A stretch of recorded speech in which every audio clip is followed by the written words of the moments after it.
Amita Cinderella Sanyo omukyalo no gwe Cindy over the weekend yabaddeko mu kivulu ekimu. Cindy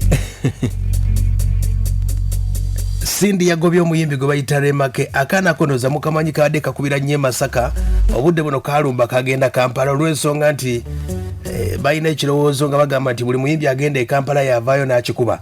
Kati nno n'omwana Rema basobola okuba tebamutwala mu kibuga Kampala asobola okuba ate nga akitambuza.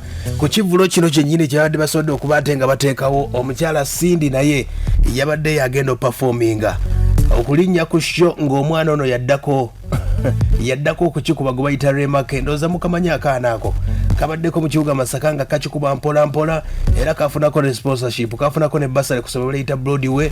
Ndowooza taata we n'amugjayo n'amulemesa olw'embeera nti byali bingi nnyo ku nsonga ezo. Naye omukyala gwe bayita Cindy yasobodde okuba ate nga yamugambye toddamu kujja mbivulu obudde obw'ekiro. Yamugobye ku stage. Yakoze ng'omuzadde ow'enjawulo kubanga abasinga abatwadde bakulu nnyo nga boyinza okugamba nti bazadde naye ng'omwana ono ayimba mbivulu ebyekiro ate naamutambuza ye taata we. Omukyala Cindy ng'ateekateeka okuyingira entebe ey'owawuma president yakoze kino yagambye bw'ati ng'amugoba ku stage kabadde kazze kagala kuba mulaga. Cindy n'agamba tumanyi exactly what we are doing naye gwe tokimanyi okitegera kyeŋŋamba kituufu kitone. And I agree with you. I love you. Like ndabe chitone chona. I really want to find a way yoku supporting. And yoku beda wano sawa mukageze chiro ku stage yange. Puliranga nze njja kuba nkukoze bubi nnyo kuwagira. Okitegera kyeŋŋamba. Njja kuba nkukoze bubi nnyo. Mbadde simanyi nti gwadda kweno stage n'aliganye. Si kubanga sagala kuwagira. Naye kubanga oli mwana muto. Eno level eno bweti. Yokubeera ku stage n'okola byokola. Tonnatuukawo. Owulidde Cindy yabadde ku stage n'akagobako. Yamugobye ng'omuzadde ow'enjawulo era ng'omuyimbi kuba bangi bonna bayinza okuba bayimbi naye n'obudde bwabadde bwa kiro ssaawa mukaaga zigenda mu 7. Cindy n'amugamba toyinza kugenda kuyimba ku stage obudde nkyo olina okugenda okusoma mu nsonga ezo. Sobodde okuba ate nga nkubirako ku taata we gwe nkakasa nti mbivulu byonna yatambula naye. Ayogedde bw'ati ye yeefudde mbu teyabitegedde nabitegeera naye n'abeeramu n'okwekanga naye oba nsonga za kunoonya ssente naye omwana wamuyimbisa nnyo ekiro. Rema akuba buli kavulu akuba buli kavulu. Ulira waliwo ka video kendabe wano nga Rema gundi Cindy amugoba ku stage wadde ku kivulu ekyo. Kati nati kyembadde njagala okumanya omwana atambula atya ekiro ate kuba yamugobe ku stage awo nga byenjagala okumanya. Sinagamanya bulungi ago. Kati yatambudde nani? Sinagamanya kuba mbadde kiriwe ennaku zino mbale nagyendiko. Kati atambula nani? Simanyi naye nga lumu. Simanyi naku zinatambulako ssebo. Kuba Cindy video wano ngiina nga mugoba ku stage okuyimba ekiro. Najijjako essimu. Okitegedde Cindy akyayogera ku mwana ono yabadde ku stage kwennyini yamaze eddakiika nga nnya ng'ayogera ku mwana ono olw'ensonga nti kyeyakoze takikoze mu mutima mubi olw'embeera nti omwana ono asoma ali under age mu nsonga zino. That is just opinion yange. I am so sorry. Naye mbadde nsaba eno stage ogiveeko essaawa zino. I'm really sorry. Saagala kuba nti nze alemesa abaana okukola kyo kikuba naye. Okitegeera abakyala muntegeera Yeah, it's so weird for a little girl to be on stage and she's doing this and okitegeera. When I do that I know exactly what I'm doing. Naye ye takola ki? Ye takitegeera. Kati banaye tutandikirewa. Where are the adults right now? Owulidde ensonga. Cindy yalemedde ku muwala ono okuba ate nga amutegeeza olw'ensonga nti taata w'omwana ono baagi nnyo bamutegeezezzaako naye yagamba nti omwana yamujja ne Masaka ku nsonga ezitategerekeka. Yayina essomero baali bamuwa basale nga yabwereere okusoma paka waanaamalirako.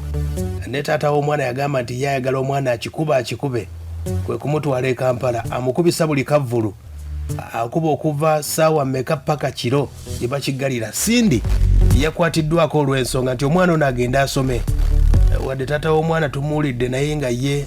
I am so sorry for the management and everybody. I am really sorry about this. Nechino sichiwagira. Before you make 18, please don't step on my stage because you're making it look weird. Oshtegera. Let's not support children leaving school to come and do this. They are not ready for this hustle. Baino kubera kusomero mwana. There's so much backstage that we don't tell you to what we go through backstage.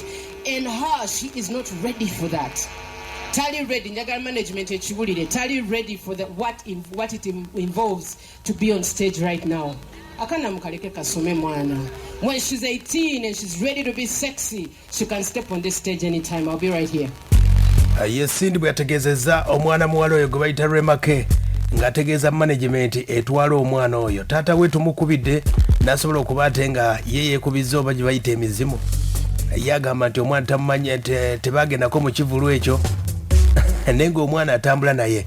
Kati awo nno management y'omwana wadde kituufu yeetaaga ssente ne balina okumanya akadde akatuufu nga fresh kid bw'akola.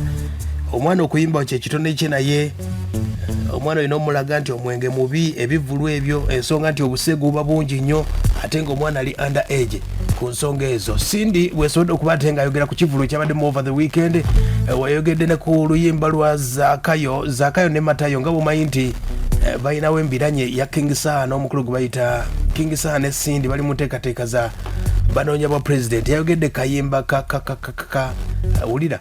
Sina comment ku nnyimba z'abanayo mundeke.